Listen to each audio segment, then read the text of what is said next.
আজকের মেনুতে কি ছিল? আজকের মেনুতে ছিল গরম গরম সাদা ভাত।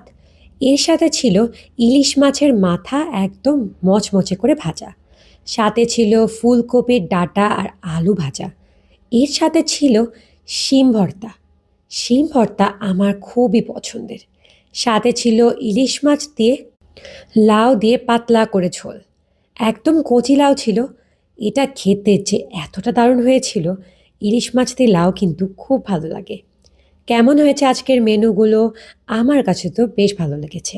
আমি এভাবে আমার প্লেটটাকে সাজিয়ে নিয়ে খেতে বসে গিয়েছিলাম। প্রথমেই আমি খেয়েছিলাম শিম ভর্তা দিয়ে। শিম ভর্তাটা খুব ঝাল ঝাল হয়েছিল। আমার এটা খেতে খুবই ভালো লাগে।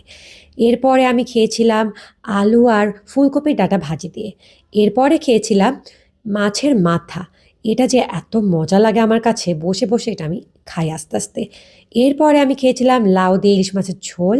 ইলিশ মাছ দিয়ে লাউ খেতে আমার তো খুব ভালো লাগে আর খেতেও খুব মজা হয়েছিল। ধন্যবাদ ভিডিওটি দেখার জন্য।